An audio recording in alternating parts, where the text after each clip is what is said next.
Hello, my name is Joshua Stolzers, and I'm doing my case study on ethnic exclusion in the Mennonite Church, a Goshen College case study. The issue. Race relations have always been tense around the world, especially in the U.S. The foundation of Christian theology, the largest religion in the world, is based on love and acceptance, but sometimes this is difficult to see. The Mennonite denomination, a Christian denomination, specifically states in its confession of faith to be a tradition against all forms of violence, including hostility among races and classes. Goshen College states its religious affiliation is with the Mennonite Church USA and is welcoming of all individuals of all faiths and backgrounds. So the problem is, on Goshen College's campus, I, as well as others, witness certain forms of exclusions toward those who don't identify with the Mennonite faith, and often those who are of different ethnic groups. Some, including myself, call this phenomenon the Mennonite Wall. I thought it would be good to give a quick refresher on race relations in the United States, especially between black and white people throughout American history.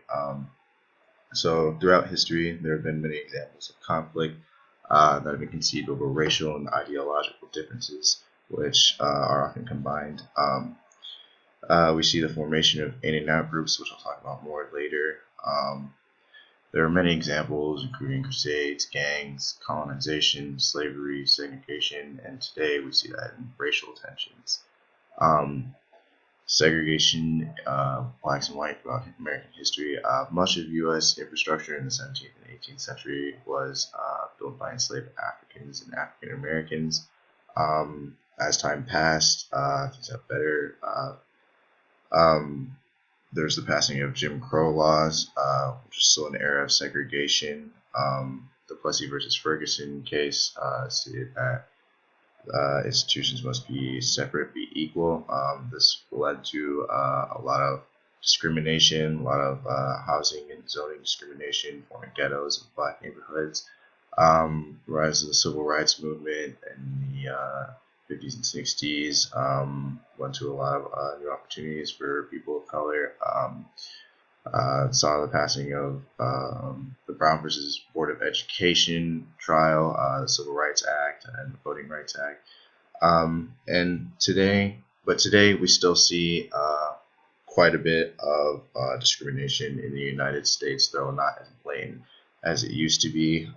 Today, African Americans in the U.S. are subject to the highest rates of incarceration in the world.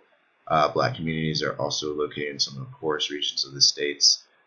Food deserts next to industrial plants, which lead to high rates of medical issues, poor medical responses in African American neighborhoods, repeated deaths of African Americans at the hands of police. Cases like Eric Gardner and Trayvon Martin started responses from many people, including the formation of the Black Lives Matter movement. So racial tensions are high in the U.S. right now. I want to talk a little bit about Christianity and the Mennonite Church, some of their history. Christianity has had a history of violence and exclusion, though it is a religion based in love and acceptance. For example, the Inquisition, Crusades, War on Religion, and Anti-Semitism, the medieval Crusades in the Middle East by European Christians were a classic example of us versus them. White Christians saw Jerusalem as the center of the world and saw it surrounded by large amounts of what they saw as darker, evil people. This led to an era of Christian ethnocentrism and eventually colonialism surrounding areas. There's also been a long-standing conflict between Jews and Christians throughout history through conflicting theology and misunderstanding of practices. This is thought to play a part in fueling anti-Semitic rioting in Germany by German Protestants. In the early 20th century, German pastors and theologians used race to explain social hierarchies that God had set in place, which we know leads to a lot of the thinking that led to the Holocaust. Miroslav Volf in his essay, The Social Meaning of Reconciliation, comments on the nature of Christianity. He sees much of the violence in Christianity as a commitment to Christians' culture and ethnicity rather than Jesus' gospel. So the goals of your in-group, of your ethnicity, of your country, usually take precedent over Jesus' teaching. He also comments on monotheism as intrinsically exclusive. One God, whereas other gods are not the true God, naturally forms in and out groups. The Bible is also a powerful tool to interpret in different ways, which I will move on to now. There's a lot of ways to interpret how the Bible handles slavery. There were many pro-slavery writers who contributed often to the Cotton is King publication. People like Hawkins, Hammond, and Blados. They claim that notable figures in the Old Testament encouraged slavery. It's natural, like Noah and the curse of Canaan, where Ham saw Noah naked and cursed his son, and his descendants all have darker skin. They cite Abraham as a slave owner and someone who encouraged slavery. They also claim it's fundamental in Israeli history. Leviticus 25 says, go into surrounding areas, take slaves, and there are passages in Exodus that claim the precedent of slavery over that of even marriage. And they also claim that in Jesus' teaching, it was not openly combated. Jesus didn't really address this issue, so therefore it must not have really been a problem. But at the same time, there are many people who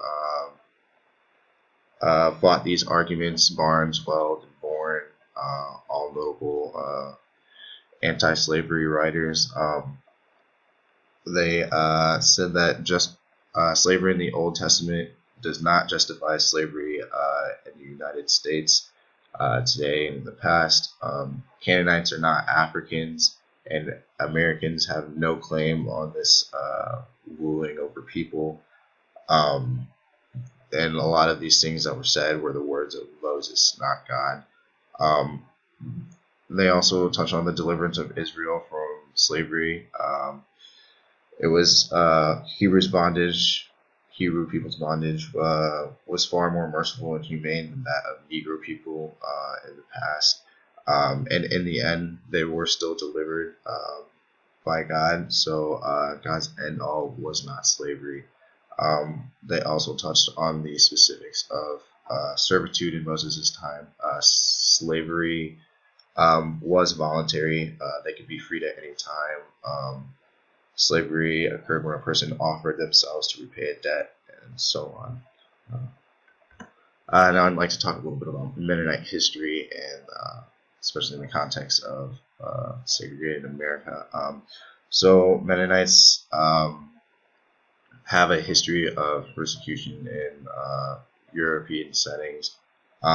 Many Mennonites trace their ancestry back to Swiss German or Russian roots.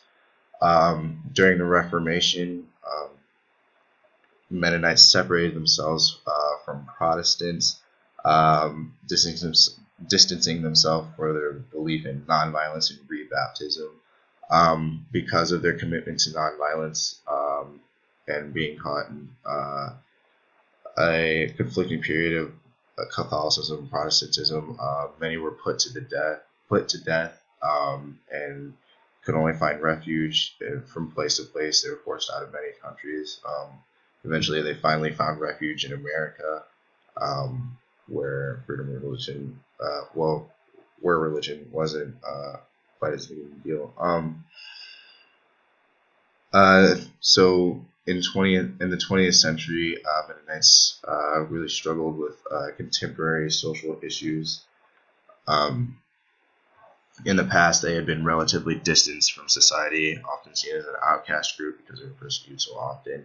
But in American, they found themselves in the in group rather than the out group, because they were white and they were European, and African Americans were the ones who were ostracized. During periods of world wars, Mennonites left their rural settings to come and face urban America. In many respects, they were socialized to the segregated way of the United States at that time. This is especially evident in some like Mennonite institutions, and such as EMU, located in a southern state, but didn't admit African Americans until the first one in 1948. Also, in the 30s and 40s, mission churches were being built for African Americans, which made white Mennonite communities pretty nervous.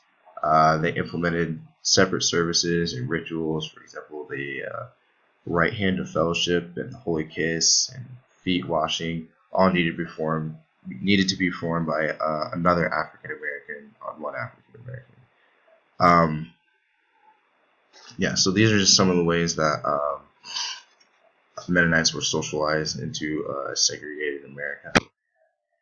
Now I want to talk about racial sciences and pseudosciences that kind of played a part into racist thinking in the past, but maybe not so much today. Natural group aversion is something that we as humans and our ancient ancestors have experienced throughout history. Humans have evolved in social settings, especially relying on communal living. If you have food and I don't, and we're in the same group, most likely you'll share that food with me for the benefit of the group. So it was really pitting your group against nature and those surrounding your group. So there's a natural subconscious bias towards us rather than them.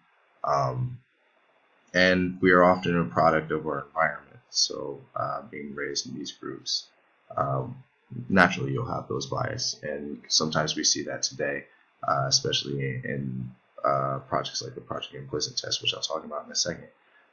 Today, a lot of studies have illustrated our natural biases through experiments.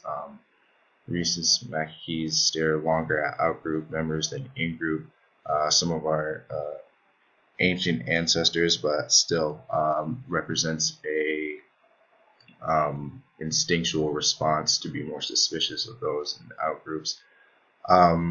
There's Project Implicit Tests, which may show us our biases, especially categorizing different ethnicities with good and bad.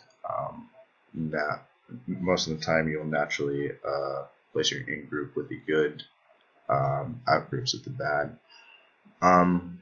But there's also the possibility of psychological training of our brains to combat this instinctual suspicion of outgroups.